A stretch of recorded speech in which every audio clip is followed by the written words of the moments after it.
Hello students. आज हम एक नया टॉपिक स्टार्ट करने वाले हैं जिसका नाम है एरोमेटिक हाइड्रोकार्बन्स। इस टॉपिक में हम एरोमेटिक हाइड्रोकार्बन्स क्या होते हैं उनके बारे में पढ़ेंगे। साथ ही साथ हम बेंजीन के स्ट्रक्चर के बारे में पढ़ेंगे और बेंजीन में होने वाले रेजोनेंस और उसके कारण बेंजीन में मिलने वाली स्टेबिलिटी के बारे में पढ़ेंगे। इस टॉपिक में आगे हम बेंजीन की प्रिपरेशन के मेथड्स और उसकी कुछ प्रॉपर्टीज के बारे में पढ़ेंगे। तो चलिए स्टार्ट करते हैं introduction of aromatic hydrocarbons. Generally aromatic hydrocarbons एक तरह के साइक्लिक कंपाउंड्स होते हैं जिनमें अल्टरनेट डबल बॉन्ड्स प्रेजेंट होते हैं। प्रीवियस चैप्टर में हमने कंपाउंड्स की एरोमेटिसिटी के बारे में पढ़ा है। इसको पता करने के लिए हम हकल्स रूल को फॉलो करते हैं। एरोमेटिक हाइड्रोकार्बन्स को हम अरीन्स के नाम से भी बुलाते हैं।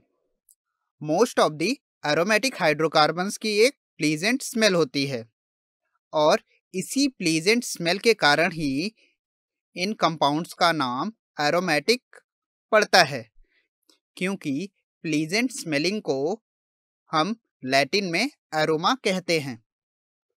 मोस्ट ऑफ दी अरीन्स में बेंजीन रिंग प्रेजेंट होते हैं जिनमें पाई बॉन्ड्स होते हैं और ये काफ़ी ज़्यादा अनसैचुरेटेड होते हैं। एरोमेटिक हाइड्रोकार्बन्स को हम दो कैटेगरी में डिवाइड करते हैं, जिसमें पहली कैटेगरी होती है बेंजोनॉइड एरोमेटिक कंपाउंड्स, वहीं दूसरी कैटेगरी होती है non benzenoid aromatic compounds. Non benzenoid aromatic compounds में बेंजीन रिंग प्रेजेंट नहीं होता है, जबकि बेंजीनॉइड एरोमेटिक कंपाउंड्स में बेंजीन रिंग प्रेजेंट्स होते हैं। एग्जाम्पल के लिए अगर हम बेंजीनॉइड्स की बात करें तो सबसे पहला एग्जाम्पल है बेंजीन। अगर हम इसी बेंजीन रिंग पर मिथाइल ग्रुप लगा देते हैं तो हमें एक और एरोमेटिक कंपाउंड मिल जाता है जिसका नाम होता है टॉल्यूइन। और अगर हम दो बेंजीन रिंग को आपस में जोड़ देते हैं तो हम मिलने वाले कंपाउंड को बाइफिनाइल कहते हैं। यदि हम बेंजीन रिंग की बात करें तो बेंजीन रिंग में प्रेजेंट 6 कार्बन एटम्स इक्विवेलेंट होते हैं। ऐसा इसलिए होता है कि अगर हम बेंजीन रिंग पर एक हाइड्रोजन एटम को रिप्लेस करते हैं या फिर कहें कि मोनो सब्स्टिट्यूशन कराते हैं तो केवल एक ही टाइप का प्रोडक्ट मिलता है। वहीं अगर हम डाई सब्स्टिट्यूटेड कंपाउंड्स की बात करें तो इनके 3 पोजिशनल आइसोमर्स बनते हैं, जिनमें पहला पोजिशनल आइसोमर होता है ऑर्थो।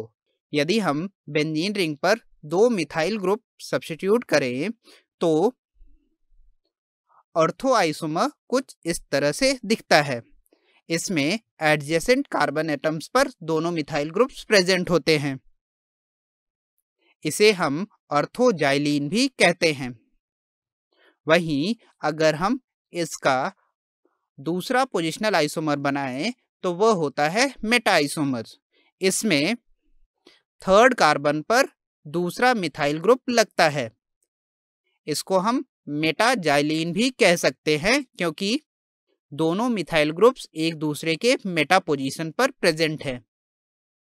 वहीं अगर हम इसका तीसरा आइसोमर बनाते हैं तो वो होते हैं पैरा आइसोमर। इसमें दोनों ग्रुप्स एक दूसरे के एग्जैक्टली अपोजिट पोजीशंस पर प्रेजेंट होते हैं। तो अगर हम जाइलीन का पैरा आइसोमर देखेंगे तो वो हमें कुछ इस तरह से दिखेगा। इसको हम 1,4 डाइमिथाइल बेंजीन भी कहते हैं।